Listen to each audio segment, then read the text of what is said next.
Today is December the 8th. Did the Old Testament people really talk about these prophecies? Let's find out together as we study Psalm 132.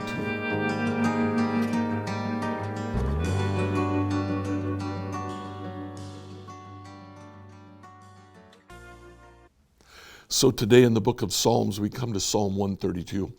It's called a song of pilgrims ascending to Jerusalem.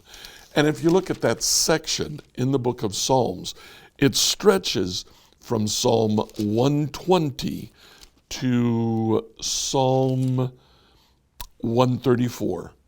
These are psalms that Israelites would sing as they would go up to Jerusalem for the Passover once a year.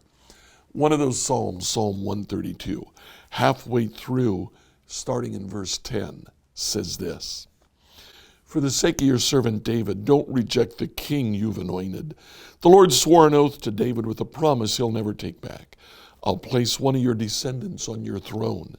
If your descendants obey the terms of my covenant and the laws that I teach them, then your royal line will continue forever and ever.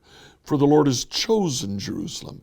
He has desired it for his home.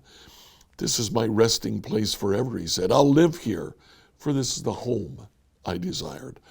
I will bless this city and make it prosperous. I'll satisfy its poor with food. I will clothe its priests with godliness. Its faithful servants will sing for joy. Here I will increase the power of David.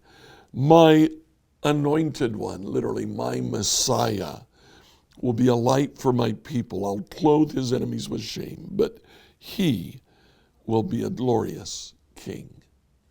This section starts with the promise that the Lord had made to David that one of his descendants would be on the throne and be a royal line that would continue forever and ever. This is a reference to the Messiah. The word Messiah is actually used here.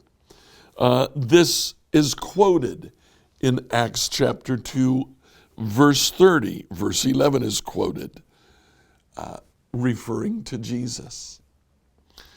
If we look at the themes that we've talked about, we see at least three themes here. First of all, Jesus will be a blessing.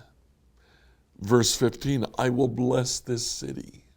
I'll make it generous." Secondly, Jesus will be king.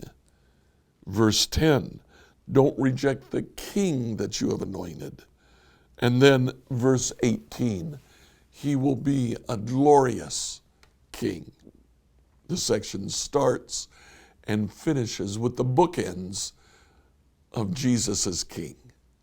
And then the clear reference to the Messiah. Verse 10, "Don't reject the king that you have anointed." And then again in verse 17, "My anointed one, my Messiah, will be a light for my people."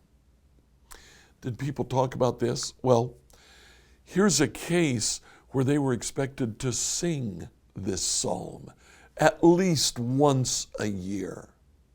They would be talking about it.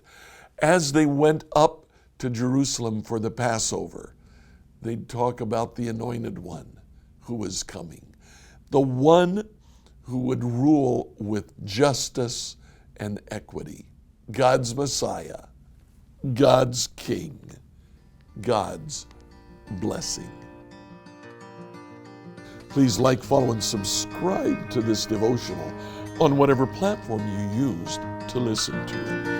Email your questions to us at questions@becomehope.com. Tomorrow, we'll ask the question, does the Old Testament predict a virgin